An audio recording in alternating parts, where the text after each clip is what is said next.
Let's go. We are back. Buttendz Sessionz. My man, Vishal. How you doing, bro? I'm doing just fine, man. How are you doing, Rob? Doing well. Back for another episode here. We got it's what is it, May? We're first day of May. First day in May. All right, dude. Yeah, really excited, man. We're out here on the road. I'm out in Massachusetts and doing some work out here and excited for we got NHL playoffs tonight, game 6. I don't know when everybody's going to hear this episode, but game 6 tonight, Toronto-Ottawa. A couple of Buttendz Boys going at it tonight. Got Max Domi, Tim Stutzle battling it out. Have you been following the series at all over in India? No, I haven't, but I've just been looking at Instagram posts and that's all I've been doing. But tell me more about it. What's going on? Yeah, man, it's exciting. The Leafs went up 3-0, and Max Domi had a game winner, game 2. Always fun to see the Buttendz boys doing well. And then, I'm hoping for at least game 7. And Connor, to be honest with you, I'm secretly pulling for the Senators. I love Tim Stutzle. He's my man. I love Domi too, but if I got to be honest, like if I have to pick one team which I want to see go far, it would be the Senators this year. And it looks like they're mounting a little bit of a comeback. Boys had a nice win on the road the other night to pull it to get us to a game 6 here tonight in Ottawa. So it's going to be a fun game. Looking forward to it. 3-0 comeback. Yeah, well, we'll see, man. I mean, game 6 tonight, it's really tough normally. I think the NHL teams are something like 98% to win the series when they go up 3-0. So the boys, the Ottawa boys still have a long way to go here, but I'm excited to see how the game turns out tonight. It's been an exciting series, and just it's playoff hockey, so it's fun to watch. But yeah, man, it's been a crazy hectic day here, dude. I woke up this morning with a flat tire in my car, so everything kind of changed. I had a whole day planned here in Boston, but now I had to go and get my car fixed. So we're kind of in a little bit of a timeout, but it's a perfect chance for us to do a sesh together here, and I want to hear how everything's going over in India, man. Lots of stuff in the news, man, with our two countries. I don't know. Are you following the political situation between the U.S. and India? Or maybe you can fill us in a little bit about what's going on from your perspective with India, Pakistan, bro. Oh, it's going crazy. From as a person who's somebody down south from, well, of course, from the place that this horrific incident took place, or horrific incident took place at. Um, I only saw it from the outside, but I'm seeing like horrific things on the internet, and of course, like there's obviously two sides of the coin here in India itself, other than the Right. stories that we're hearing from the military officers in Pakistan. Like it's pretty confusing, and from what I've seen in the past couple of years, it's really hard to tell who's telling the truth and what the actual reality is. Yeah. But regardless, the bottom line of it is that whatever happened, it was so uncalled for, so unfair, and it was definitely terrible for the entire humanity, whether it's India, Pakistan, or somebody sitting in the States or somebody in some parts of Europe. I think it's just unfair for somebody to lose their life like this, and it's just very shaking for me to see. Or just like everybody else, honestly. About the details of it, there's, of course, like I said, too many sides of the coin. I mean, too many sides of this coin.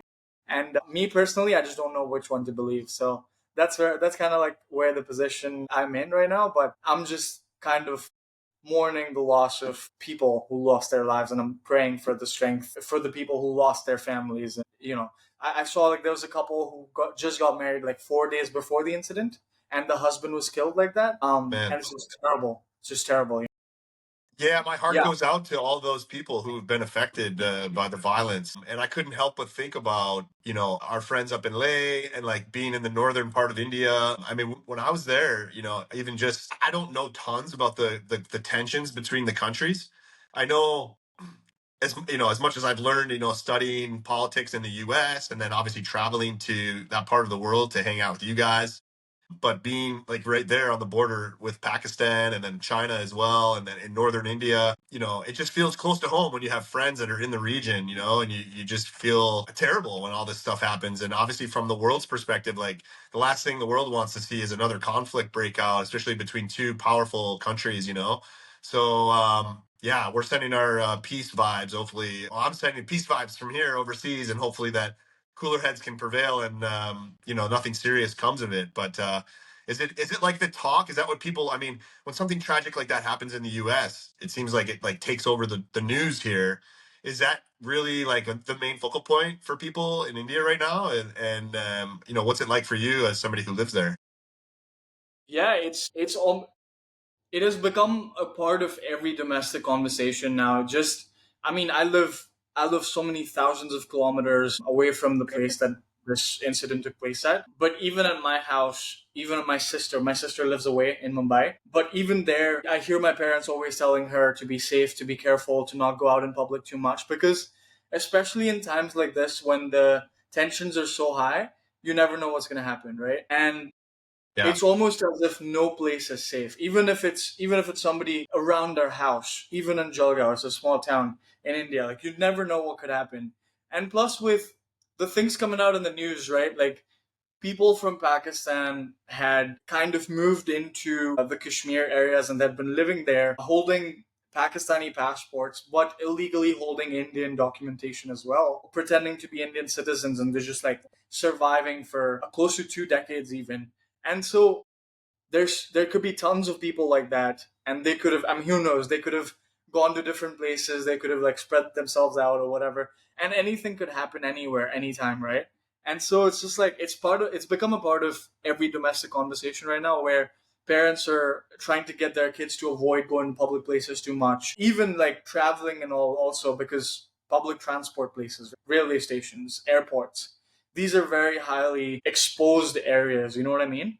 And yeah, so, and stuff like that has happened before too. I mean, it's not the first time. Taj Hotel, which is like one of the most renowned or nicest hotels in India, that's where a horrific accident, well, not accident, a terrorist attack had taken place in broad daylight. And so you at never know. Mumbai, is that in Mumbai? Yeah, that was in Mumbai. I remember That was hearing in about November that. 26th, I believe, if I'm not wrong. Yeah, I remember hearing about it. Yeah, so it's just like it's become a part of every conversation these days. Every second or third conversation is, "Hey, be safe, don't go out too much. Try not going out to like publicly crowded places and stuff like that." So it's of course terrifying, right? Plus, with Yeah, bro, I don't know if you saw the news, but there's this video of like this Pakistani leader of military or whatever, and apparently in Pakistan, the leader of military, like the military general, has more power or has more command than the political leaders in Pakistan themselves. So it's like, so if he declares a war, it's war. So if he yeah. declares something, it's done. And he's going out in public. Like, he's gone on public TV, national TV, or international news, and he's literally made a statement that if India makes any move, then they're going to call an attack on India, and he's like threatening Indians and stuff like that. It's scary. It's pretty scary. Yeah, it's crazy, man, and especially like I said, I don't know the inner workings of the turmoil. It's like hard to follow everything that's going on in the world, but there's like a worldwide shuffle that feels like it's happening right now, almost like a realignment. I mean, one thing I do, I mean, I follow U.S. politics. I was a political science major in college, and like I was just always interested in global politics and domestic politics here in the U.S. As somebody who also has traveled to India and has a lot, I have friends there of you guys, and like I feel like there's like a friendship between India and the United States that's blossoming even further, as it looks like the United States is sort of like kind of sort of decoupling, if you will, from like our relationships with China. And India is a very, like, I guess, like the vice president of the U.S. was just in India meeting with Modi and like trying to establish better further relations, which I was like thinking like, here we are, we're doing a podcast together, we're working together on a project, we've skated together. And like, I'm very excited about the growth of hockey in India. So I was like, oh, this is all good news. And then right on the backside of the good news is then all of a sudden you're like, oh, boom, now there's this big conflict between, two neighboring countries, which are both powerful, which both have like nuclear power, nuclear weapons, which is kind of scary for the whole world, man. We're sending our prayers here and hoping that like the cooler heads will prevail over there, and you guys don't have to go through anything crazy, obviously. But anyways, man, I was just wondering what you were sort of thinking about it being on the ground, and also too, man, like I hear you. Ever since even the last like 15 or 20 years, when I was a young person, I never used to think like, oh, I'm going in a crowded place, I need to like be worried about anything crazy.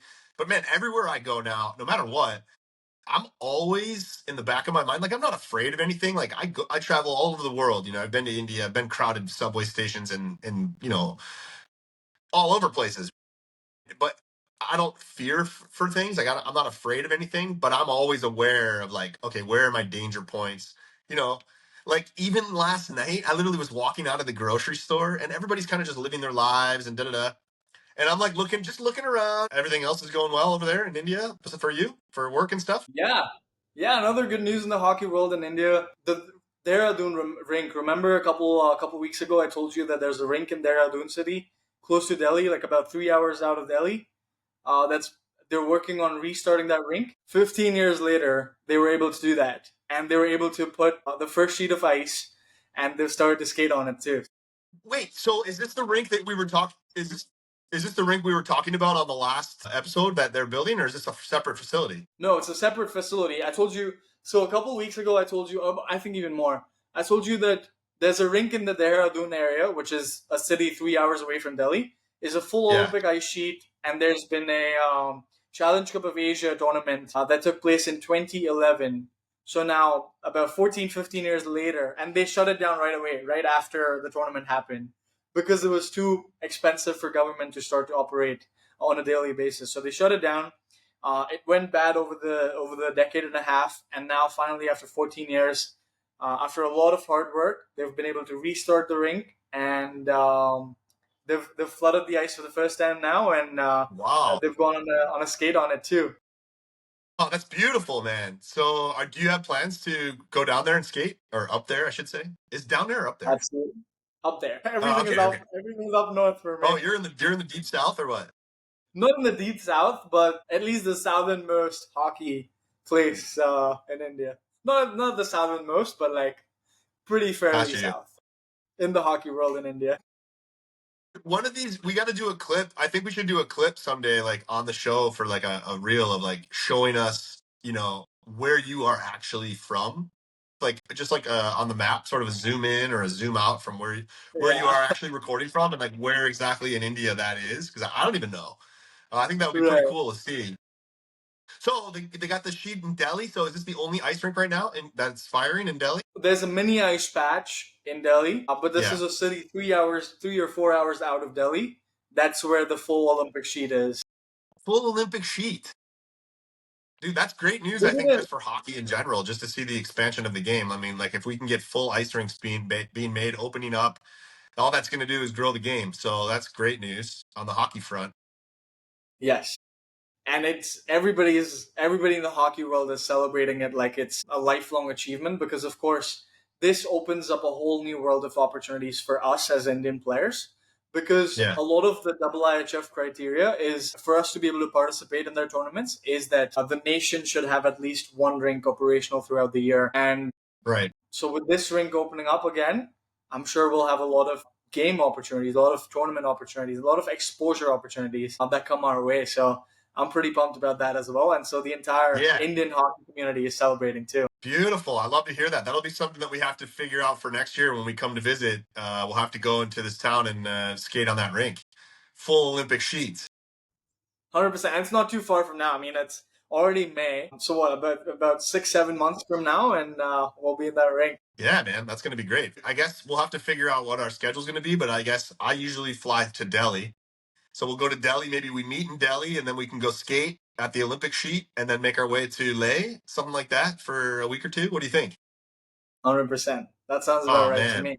I mean, that'll be incredible. yeah, maybe even finish somewhere down south. We'll do all the hockey up north, and then we'll go down south and do some things around. Yeah. Maybe even get to surf right after hockey. Who knows, right? Well, yeah, you know me, man. I would love to surf India. That's like a bucket list item for me. I know there's some waves down there. I haven't actually had the chance yet to experience like really hardly any of India. There's like obviously so much, but wouldn't it be great to like skate and then it's in the winter time, like in January. What's the weather like down in southern India? Is it very warm? Like, is it all the way down into the tropics? I would say warm enough because India is so huge, right? Like on the map, Yeah, there's so much diversity, even in terms of climate as well. Of course, it would be called winter, but it would still be hot enough for us to go to the beach and chill out and surf some waves also. So That's Yes, always dude, that good. sounds great.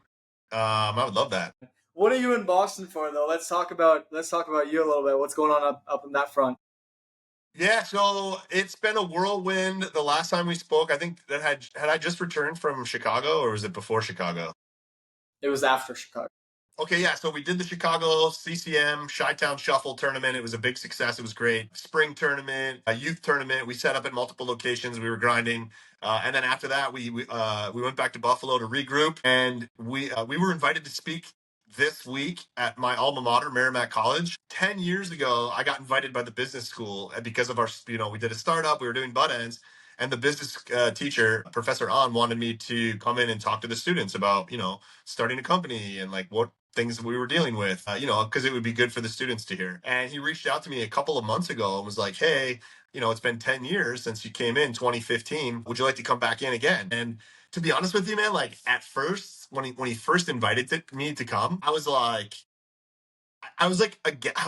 internally, I'm like, oh, I don't really want to. I was like afraid almost of like, do I really want to be up there talking about myself, talking about the company? And I was like, I don't know. But then the more I thought of it, I was like, because I felt that way, because I was like nervous and because I was like sort of apprehensive about it, it made me think like, okay, this is something I need to lean into. It's uncomfortable and it's not exactly like my, specialty, right? Like I'm not maybe great at getting up in front of people and speaking. So I'm like, maybe that's a reason why I need to actually go and do this, do something difficult, do something hard and like, try my hardest at something to be good. So I reached back out to the professor and was, accepted his invitation. And I had this date circled for a while as an opportunity. And so it was cool, man. Like I drove to Boston and yesterday I had two sections in business school, two marketing classes that the teacher taught back to back. And it was great. It was exactly what I thought. It was a learning experience for me and hopefully for the students as well. But yeah, like it definitely stretched me out as far as like my comfort zone, and I had to prepare for it. Like what am I going to say, and like am I going to, how am I going to get their, the students attention? I don't want to be boring, and like I want to bring value to the class.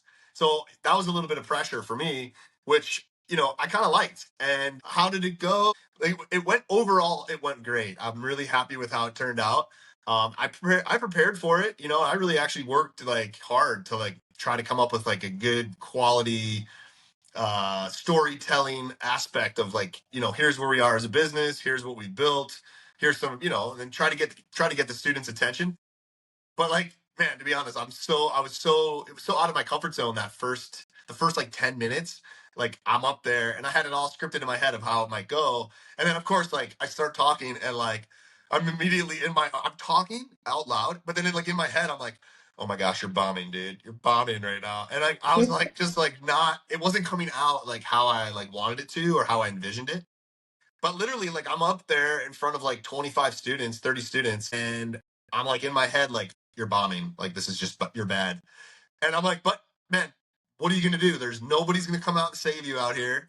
Like, you can't just run out of the room. Like, you got to pull it together and you got to deliver, And this is all going on internally while I'm like speaking, like, So I'm like, so to be honest, like, after a few minutes, I was able to like sort of settle down, like say what I'm trying to say, and then really get into like a more interactive experience with the students. And then it got much more comfortable for me. And then like after I settled into the class, it was great, and we had a great Q&A and a lot of interactions with like different students from, all walks of life. And to be able to be back on my old alma mater and my old school and like on my old campus, like where I was, went to school, like the idea for Buttendz was like 20 years ago. It was like 2005, 2006 when I had the idea of like, I'm going to start a company called Buttendz and make, a product for the end of the hockey stick to hold on to. And so, 20 years ago, I was a different person. So to be back there, there and like to be back in the class and like have, all the attention of the students on me after I settled in, it felt great. And then like to be able to have the conversation with them. And then the second class went much better than the first one. And to be honest, I actually really enjoyed it. At first I was like nervous and I was like kind of apprehensive and I'm like, oh, I don't know. But by the end of the class, like the class was like ending, it was like coming to an end, and I was like, I kind of like this. I kind of wish we had more time here to really engage, and kind of got the juices flowing. And I've been actually thinking of like, man, I need to do more of these. I need to do more of the like, whatever it is, like being up in public speaking. It's kind of a rush, especially when you feel like, well, for me, when I felt like I was saying something valuable that people were engaging with and were interested in, it really made me feel like good. And I was like, I like this like whole setup. So I think it's something I need to lean into a little more and practice and get better at, so that I don't go up there and like just straight up bomb like I did in the beginning. But the students were all super cool, and like they were, very attentive, and the questions were good. And yeah, I'm grateful to be, in a position where somebody would invite me to want to come speak to, business students. So I'm like, all right, that's really cool. So overall, I'd say it was a great experience, and hopefully more to come. Like I talked to the professor after class, and we talked about, it was great. We had a great one-on-one conversation about how things went and what the students are studying and what we're doing. And we actually came up with some great ideas for next semester, for the fall semester, of something interactive that we can do with our company, Buttendz, and the students at the same time, to make it even more of a learning experience, of a real world application experience for the students, so that they can see what it's like to actually be in the marketplace of ideas, and and actually have an impact. So hopefully it leads to something future, and I'm excited about it. We'll see. Nice. Were you proud of yourself after after the whole thing got over? Because Yeah, first you were I was happy. nervous. I'm happy. Like I love when I like have something that's hard and then it's in the rearview mirror, and I'm like, okay, like I'm happy I did it. Now it's over. I'm good. Like I'm very critical, self-critical, and like I'm also I try to be kind to myself, but of course there was like things where I'm like, I could have done this better, I could have done that better. And that's why it's like it's hard to expect to just show up and do something that you're not used to doing and think you're going to just nail it right out of the box. So I gave myself a pass for that, but it was also like it focused my attention of like, okay, you need to improve in these areas. You need to be better at getting up in front of a group of people and delivering a message that's consumable, and not be nervous or bomb. But I was like thinking of like what it must be like for like a stand-up comedian. You need to be willing to, like, in the beginning when you're getting up there to tell jokes, then it's just going to be a complete disaster, and if you can get through that early stages of like no one laughs at your jokes and you're just bombing on stage, that slowly but surely becomes easier. And then I can see, like, I was like, wow, like I can actually see why people really love doing this. There's something about being up in front of a group and having everyone's attention when you're like in the flow and you're like delivering something that they like what you're saying, and you can actually feel from the audience like, oh, they actually like what I'm telling them right now. It's like almost addictive. I'm like, oh, I kind of want to like double down on this a little bit and like talk about different things, or whatever it is. So for me, it was definitely it's exactly why I wanted to do it. Like I said, it was something that, like, I'm like, at first I'm like, do I really want to do this? Like, not really. Like, I'd rather do something else where this is like a responsibility that I'm adding to my plate. Do I really need this? But I was like, that's the reason why I need to do it, because it's hard and it's going to lead to something better. So I'm thinking it was a good experience, and I think it's going to hopefully lead to something better in the future. So we'll see. Nice. What about you, man? Do you have experience like doing that in front of people, or like speaking in front of a crowd? Yeah, I do. And now more than ever, in the last like 4 or 5 years, I've gotten more opportunities than I would have liked. And it's funny because I never realized that I was causing such a big impact. But this one time stuck out to me. Like after my dad passed away, we did this whole like this huge ceremony, and which is not common in India, by the way. For Hindus to do like a ceremony where people talk and people pay their condolences and all that stuff. We did something different. We did like our family. We held an event. We had people out, and everybody mourned the loss with us, because our family is kind of well known here in Jalgaon. It's a small town, everybody knows everybody kind of thing. And Yeah. so everybody knew how amazing of a person my dad was and stuff like that. So they made me go up on the stage and handed me the mic, and I almost had a feeling that they would do that, but I'd never really prepared for it. But I just went up there and I just spoke for 2 minutes straight. I just spoke, and honestly, until the time the word, like the particular word or sentence came out of my mouth, I had no idea that I was going to say that. But I ended up doing it, and even to this day, this was like 2.5 years ago now. Even to this day, people come up to me and tell me that speech, or that talk that I delivered still reminds them of me, and still reminds them of my late father. And so that made me realize how much of an impact just your presence on the stage could have, and that I've seen as like a quality in me, which is that if I go on a stage, or if I talk to certain people, a certain number of people, whether it's 5 people or 50 people, I have a way to like have their attention, and that is really important too, right? And of course, like that, I know just not being able to make the most advantage of it yet, but there will be time where I do, and that's just what I'm kind of looking forward to. But I always look forward to like getting the opportunities of going up on a stage or talking to a crowd, because like you said, it's so addictive, right? To know that people are listening, and not just listening, they're paying attention and listening, and that is a different feeling. So yeah, I've kind of enjoyed it, and I always do. So Well, I'm glad you had that experience with, obviously the unfortunate early passing of your father. You and I both share that in common. Our fathers passed away long before old age, and before you expect them to lose them. And I think we both share that. And we've talked about it. Obviously, I remember visiting you in India shortly after your father passed away in a tough time. And it was very similar to what I went through when my father died.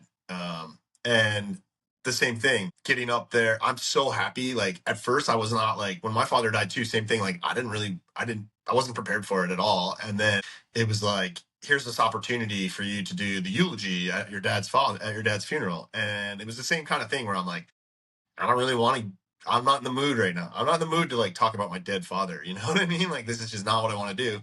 But it was like, okay, that's why I have to do it, because it's hard and not, I guess I would have regretted it if I didn't. And I surely would have, because like I did the same thing where I gave the eulogy at his funeral, and people said the same thing to me, like, great job. It was like really, really nicely done. And again, like just, it's a memory, and it's something that I'm happy that I did, and I'm sure you feel the same way, that you were able to get up there and say the things that you needed to say about your father in front of your family. So it's right, good. I'm glad that you did that. I'm glad you had that experience in an yeah, unfortunate situation.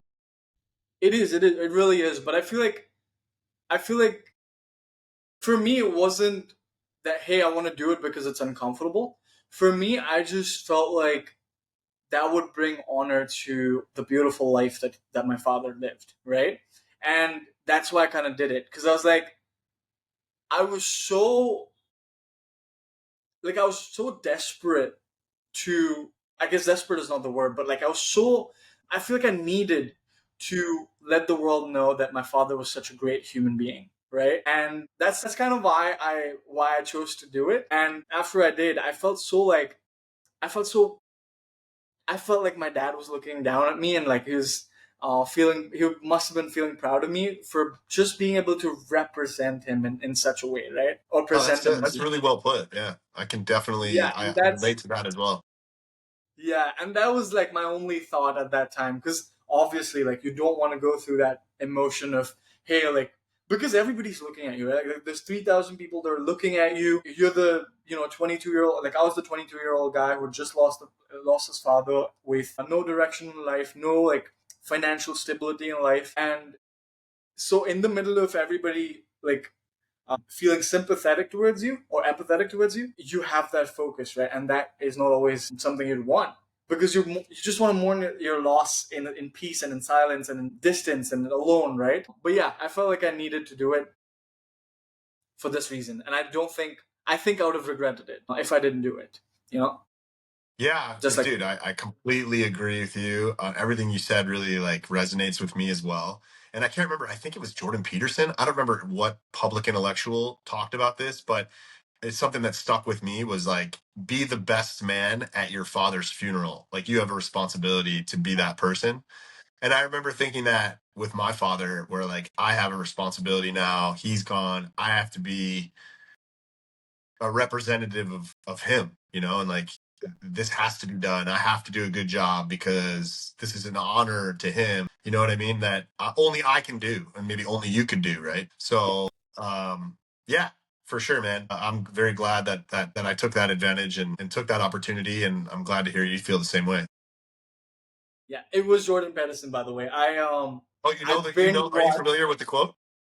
Yes, it's that you have to be the strongest man at your father's funeral, and Okay, that's, okay. It's strongest man. yeah, it's the strongest man. Yeah, Yeah, and it's it's because not easy, right? It's not easy because everybody's mourning and like, but like I have my family, I have my mother, my sister, and so you don't have the luxury to be like you said, you have to be the strongest person there, and so it sounds like you were that person, which is great. Are you a big Jordan Peterson fan? Yes, I am.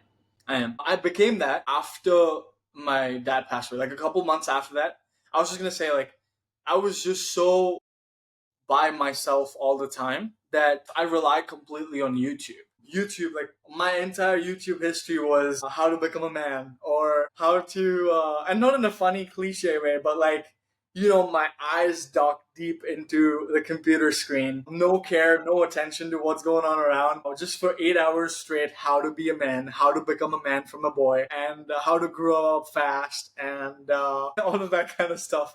And that's when I came across Jordan Peterson. There's a very great Indian influencer as such by the name of Ankur Varaku. He teaches life, finance, basically everything a father would teach a son. And so him. That's also the time I came across Andrew Tate, which is very controversial. A lot of the things he said kind of felt right to me. Just about the hard work, the motivation is a scam, be disciplined, all of that kind of stuff. So yeah, Jordan Peterson, Andrew Tate, and Ankur Varaku. These three people I binge watched. And then I eventually got into watching Alex Hermosi as well, who's a big business guy. So that's kind of like my YouTube history summed up now. Yeah, that's cool. I've been following Jordan Peterson for a long time, and he's got a great philosophy about just life. And like you said, you being a man and maturing as a human being. I think that he brings a lot of value. He's been in the news here recently. He got controversial. He was on Joe Rogan, and he stirred up. He's always stirring the pot, but he's definitely somebody that I think you could, look up to and consume. There's a lot of value that he brings in his writing and in his public speaking, and I find him to be definitely somebody to worth consuming and listening to for sure. Can help you a lot. If you listen to what he's saying. Maybe not every single thing he says is right, but like he definitely is on point. So that's cool that you're able to discover that. Like over in India, I'm not sure like how far the reach is, for someone like him, but obviously it's global. Oh yeah. No, even in India, not a lot of people know about him, unfortunately, because I feel like I feel like I have a younger brother now, and the first thing that I did when I got closer to him after my father, when I discovered all of this, was like literally made him sit down and watch all of these videos with me when I could, and even when I could, like when I couldn't, just watch these videos or follow these people, right? Because there's such positive influences, and of course, some people say controversial things on purpose just to like get more heat or get more popular and stuff like that. But Yeah. that's a part of life, right? Like everywhere you go, there's a positive and there's a negative, and it's up to you which one you pick up. And I feel like that's a really important aspect in life, to learn what to pick up and what to let go, right? Yeah, 100%, man. Yeah, that's pretty cool. So let me ask you a question, man. Like to change topics here, let's change gears a little bit. I'd like to talk about the show just while we're here. To my just recent, like just by looking, because like this is I have a new background here. Do we have? Is it possible that I can like we can like put a logo in the background here instead of having that S logo? Or what do you think about this background? I like this background better than the last one because it's a This one's little better. more. Yeah, I like it Okay, a so little more. well, I'll stick with it. I mean, a little more, or should I like? Would you rather just have like a natural background? I mean, they can let the people decide too in the comments. But Maybe we'll let the people go at it in the comments, but I like yours better than mine yeah, even. like right now, you And mean? yeah, yeah, yeah. You I don't mean, think it I takes don't like. away from like having it be like you can see like how it's digital, like my hand disappears or whatever. Like you don't think that that's It's like I'm just surprising that wondering what looks better. it's What? surprising that it's happening this time because the first two episodes that we did with like a virtual background Yeah. came out phenomenal. And It- I'm gonna be honest, I tried doing that for myself as well, and mine was really horrible. Like it was Why? picking up some weird things in the background, and I tried to change the background as well, but then it was not picking up me properly. But yeah, that's why I couldn't have a virtual background. But for you, it looked just fine. The first two Well, yeah, I was episodes just wondering we should try to figure out a way to make it so like our backgrounds sort of talk to each other. So it's like, maybe not the exact same thing, but yours looks one way, mine looks one way so that it's consistent. Mhm. But I was just wondering about maybe like if this would be super sick if we could just like add our brand in it somehow, like Buttendz Sessionz or like the Buttendz logo or just something like that. I think that would be like pretty nasty. Yeah, maybe we could add it. I mean, I saw there's a way to add like like a virtual custom background, but Yeah. we have to upgrade to like a more premium plan or something, which is like I think double of what we're paying right now. Well, if we have to, we have to, man. I think it's valuable to put the logo and not just have this like stock. Well, I think that is that the logo Yeah, for the platform we're using, that's the Riverside. Riverside logo. Yeah, I don't want to do that, dude. I don't want to be using their logo. So let's do some homework on that this week and figure it out. Like, what can we do? And then I put it out recently we put it on like hockey players that are there's like an account that like, if you're looking for jobs in hockey, it might be called Jobs in Hockey. I can't remember the name of the account, but we put it out there that we're looking for an intern here at Buttendz, and we're looking for an intern to help us with a lot of projects. Like we have opportunities here at Buttendz, like for a lot of different things, whether it's internship. Even a possibility of a paid bonus for content creator and editor, because we need help with all forms of content. But obviously, with our show, with Buttendz Sessionz, like we need some help with editing, right? So, like, what do you think we need?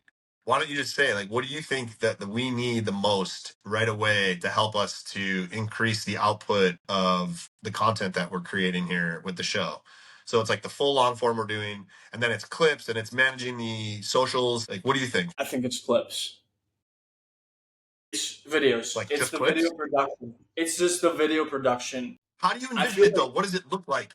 We film, what would be the best case scenario for you? Like we film, let's say we do our 30 minutes and our 45 minutes or whatever we do. Okay, so then we get bing, we have the long form version of the show.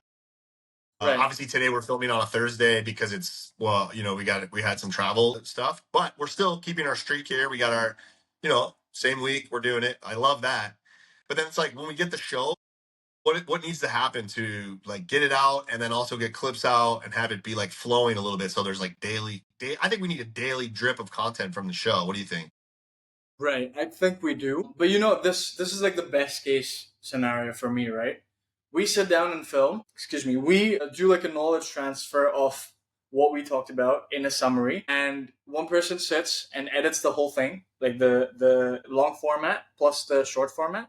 And long format also in a way that it has overlays too, right? Because it just gets 10 times more interesting with overlays and some kind of edits, right? Yeah. Right now we're doing the bare minimum Yeah, with long right. format. With long format, we're doing the bare minimum. And so one person sits down and does the entire long format. Short clips are automatically generated. They just need like a fine tuning. And there needs to be some kind of like full editing on short form content if we need a particular clip. For example, there was a time we talked about Alex Ovechkin, right? Um, the Riverside did not pick that up, the AI. So I had to like select what clip I want and then edit it out of the entire long form content, which is not much, but like it's work, right? Yeah. So to filter out important topics into short form content and then having them edited with overlays as well. And then posting it out is not as difficult as one would think, right? Or like publishing that content is not as difficult as one would think. Once you You mean have the content ready. publishing it to YouTube and then Reels and then TikToks and Instagram for shorts for Yes. So Shorts, Instagram is the one place that we'd like to post on. It automatically YouTube Shorts automatically pick up from Instagram and post on YouTube. It's an automation that works automatically. I mean, if we have a lot of clips on YouTube Shorts already, and we've like a lot of views on it too. So Instagram is the one place that I'd like to post, and then TikTok also because TikTok is popular there. yeah. But of course, we don't have access to TikTok here. So how many, like in ballpark it, how many hours are we talking for the full, let's just say like we took all the editing off of your plate. So like we just do this clip, we do the show, and then we dump it to let's call it an intern, right? That's gonna Yeah. just do work on the podcast. Like how long? How many hours are we talking in your So head? let's say that the episode is 30 minutes long, right? The recording. Yeah. It would take about 1 hour to finish the entire long format. That includes the processing time, the exporting time, and all of that as well. So it could be ready in the next hour, like in 1 hour. Okay. And short format will take about 1 more hour. The raw clips takes about 1 hour, and then it goes into like overlays and edits and all of that kind of like more production and all of that stuff. Right. So I'm talking human attention. How long or like how much? Like I'm trying to think because I need to talk to Like I've got some people that are sending in their resume, and like, I need to figure out like what do we want from somebody. Like what do I tell them? I need you to dedicate 5 hours a week on like Wednesday, Thursday, Friday, so that we can drop an episode on Saturday morning as a long form, and then we start putting clips out to promote the show. Yeah. How long is Yeah. that going to take? I What should I would put say into the job description? I would say anything between 4 and 6 hours a week on one Okay. podcast. Yeah. Okay. 4 and 6 hours. I think that's fair to like put that into like an internship and say, here's what you need to dedicate, and then go from there. And I think that should include also like the labor of creating Instagram posts with captions that are properly posted. And you know what I mean? Yeah. That makes sense. Well, so then that would take about roughly about 2 more hours with the publishing and scheduling for the entire week. Wow. Okay. Yeah. And So that it's a includes, it's a pretty big scope of work. You know what I mean? Like, and again, that's going to take oversight from one of us, obviously, right? yeah, yeah, Would that be something that you think you might be interested in being more of like a like oversee how it's going? So like you're the admin right now. So like after the show is over, you're gonna do the video, the download, and you're gonna put together the long form and the clip. Right now, you're doing the clips with no yeah, overlays or anything, right? Just bare yeah, minimum. So yeah. like if we had this person that was talented, that understood editing, that's worked on a podcast before, understands the platforms, how would you see it working? You would take this long form like right away. You'd work on it after we're done filming, and then send them the long form, and then they We would don't be have in to. charge of. No. We don't have to send it. They just have it. They could access the account. They would just have it. And the best part about this is when I say 30-minute episode takes 1 hour to like produce, the AI automatically does the whole thing. You just have to sit down and watch it one time and like let the whole thing run one time to see if there's no errors by the AI. And then if there's fine tunes to that, you just have to do that. So 30 minutes to watch the entire thing, and then like a few changes here and there, a few layers here and there, a few like frame changes here and there, and that's about it. That's for the person to have the long format ready. And then for short reels, like I said, it's the same thing. You analyze what AI has done. If you like it, well and good. Make some fine tunes, have it ready to go. If you don't like it, select the text that needs to go out in a reel, and then edit that, and then have it to go. So this is like a maximum of 6 hours per episode. Okay, so I think we need one person, one intern dedicated to just the podcast. Say, Sessions, here's your yes. job, this. And then I'll maybe try to find another intern that could be like, okay, and now you're the intern to help us with all the different kinds of content that we need to be producing for Buttendz. It's separate from the podcast. So like maybe two, if I could find two talented people, it's easier said than done, I'll tell you. But I think I got some interesting people reaching out though. We put it out there that's we're looking for help. And I've got really interesting inbounds, like people sending their resumes. So there's some talented people out there looking for work. So I'm gonna like spend some time here this week and next week really doubling down and trying to find that, because right now I feel like we're undergunned. And like I'll be honest with you, man, I'm looking, and I don't know if this will turn into a clip or if like I'm looking for somebody to go on the road with me.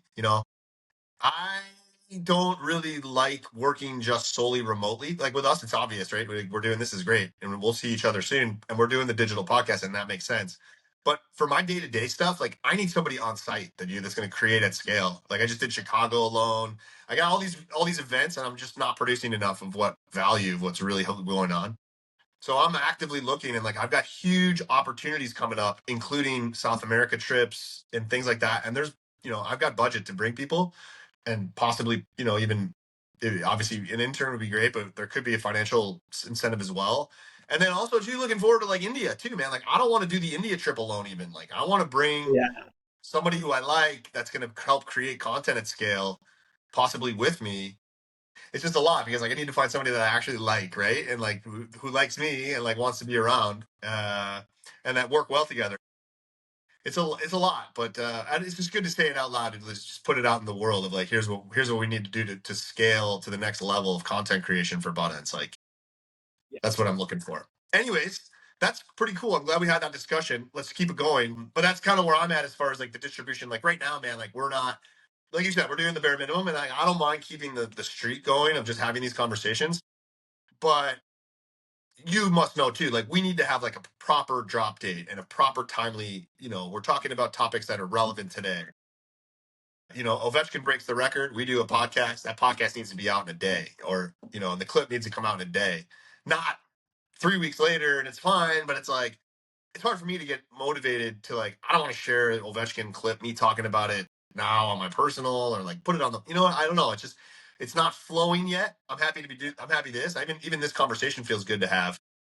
Just want to get to that. I want to take it to that next level. So I'm glad we're both on the same page of what we're looking for.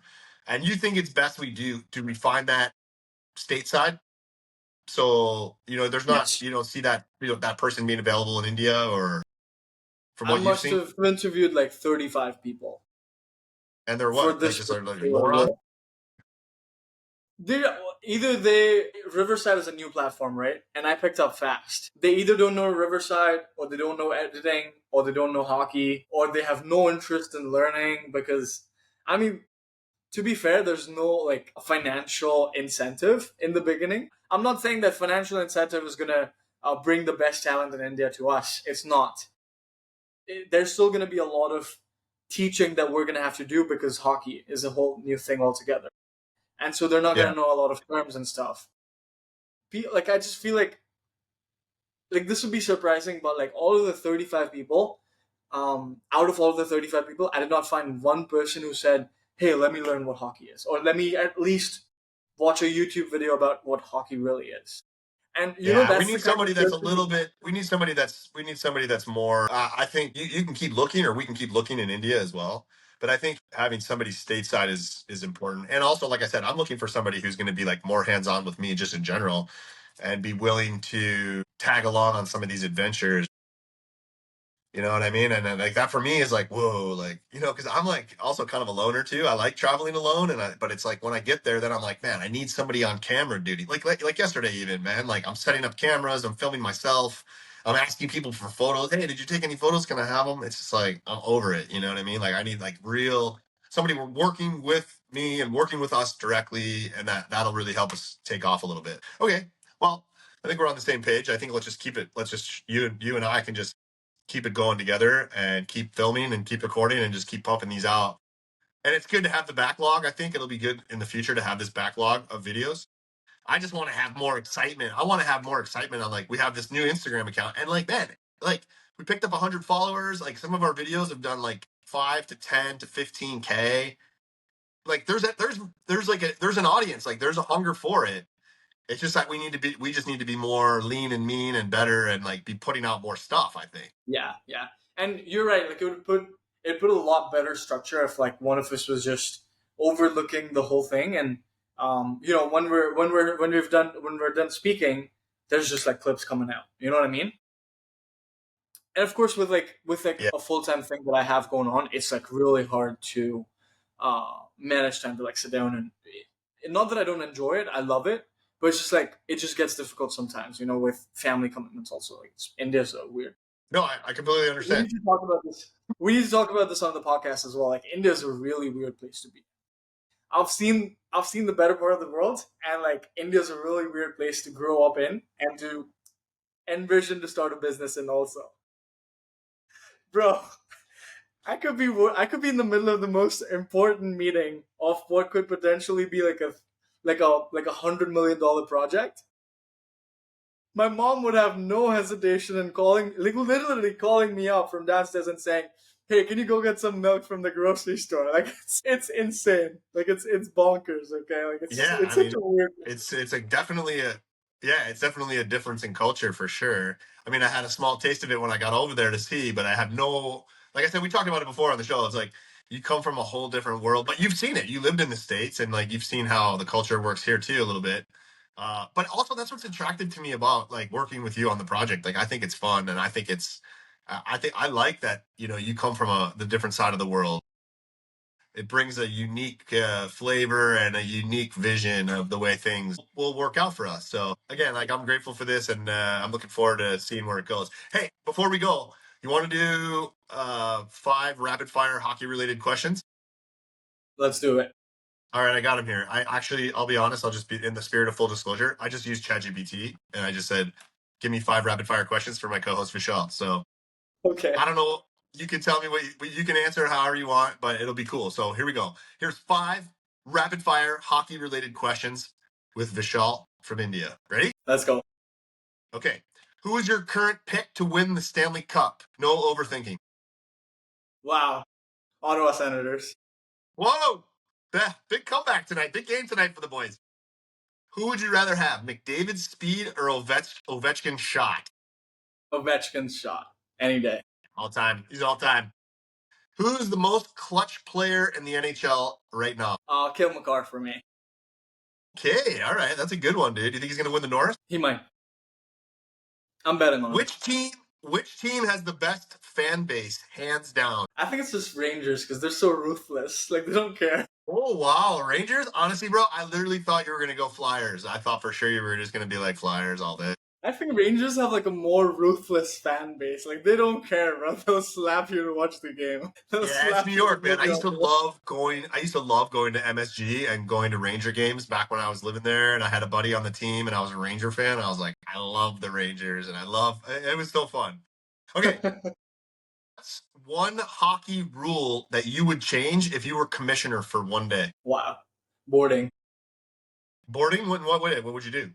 You'd allow it? You'd allow boarding? I would be more lenient on it. Because I let guys get run through the wall from 4 feet out. Not when you say it like that. Not when you say it like that. Yeah, maybe boarding for sure. But not when you say it like that. Boarding though. Okay. I'm taking the trapezoid out. I hate the trapezoid where the goalie can't touch the puck in the trapezoid. I think that's the dumbest rule. Like, I want to see more goalies playing. So that's my one. But anyways, here we go. There's 5 rapid fire questions with Vishal from India. Hockey questions, and great job on the answers. There you go, man. That's it. That's it for me. Hope everybody enjoyed today's episode. There you go, guys. There you go. There's a session for you. We'll be back here again next week, and we are here every week. Buttendz Sessionz. Hope you guys love the show. And thanks a lot for tuning in. And thanks to Vishal for tuning in all the way across the world in the middle of the night, as always. Thanks a lot, guys. We're signing out, and we'll see you next week.